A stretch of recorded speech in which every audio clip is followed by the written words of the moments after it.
Today I'm announcing that my office is offering a cash reward of up to $100,000 for information leading to the capture and indictment of those responsible for the deaths of Mr. and Miss McClellan, as well as Mr. Hasse.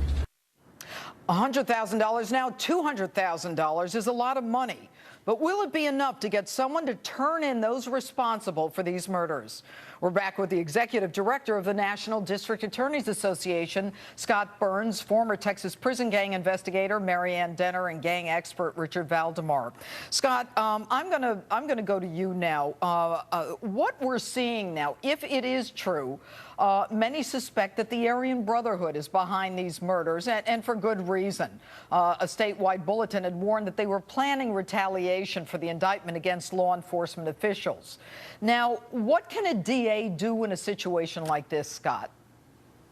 Well, you know, we're telling all of our prosecutors across the country to be extra vigilant, keep an eye on your caseloads, and if you get a threat, don't be a hero. You know, call law enforcement, and we know what to do But Scott, here's the problem. Look, I was a DA in a county of 1 million people. I had a security detail. I was high profile. I mean, I had to push them away, all right? 85% of the DAs in this country have offices with less than 4 people in it. They can't afford a security detail. And will someone please tell me why McClellan, whose own prosecutor was killed, why there wasn't a poll camera on his house? Yeah, the reality is you have to go to work to and from the same place. Most of these prosecutors, as you state, are from small jurisdictions. And if somebody wants to kill a DA, you're dead. That's just the reality of it. That's why we need to find these people and find them quickly. With respect to why security was pulled from his residence, I don't know. It could have been that he was sick of it. As you know, it's not fun. You know, I agree, and I could just see a guy like this. And this guy, McClellan, his reputation was he was a tough cookie, he was an Army guy. Right. I'm sure he told the sheriff, you know, go home. But at the same time, there should have been a poll camera outside his house. And because they didn't do that, shame on them. Not him, but law enforcement protecting him. Anyway, Richard, I'm going to go to you. The Aryan Brotherhood is a white supremacist gang. Tell us about them.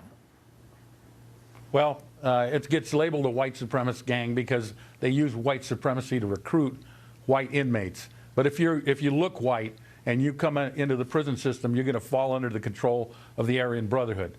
But they have no problem working with the Mexican cartels, Mexican mafia, even black organizations if they have to.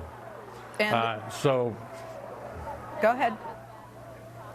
So we can't really say that's the Southern Poverty Law Center who calls everybody a Nazi. That's really not their motivation. The motivation is that they are criminals. They happen to be white, and they band together to protect themselves against other races.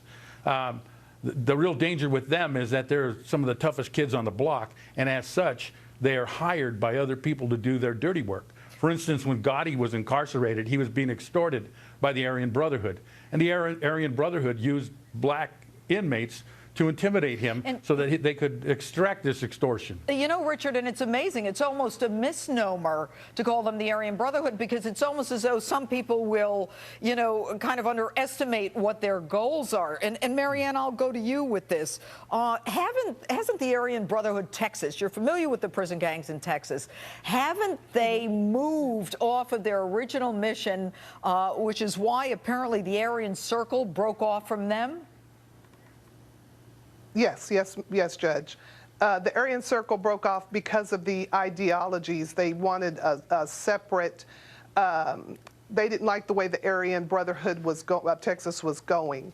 And so when they broke off, they wanted to keep the white supremacist ideology with them. They were more for that than the ABT was. Okay, and so what you're seeing is them going off their original mission.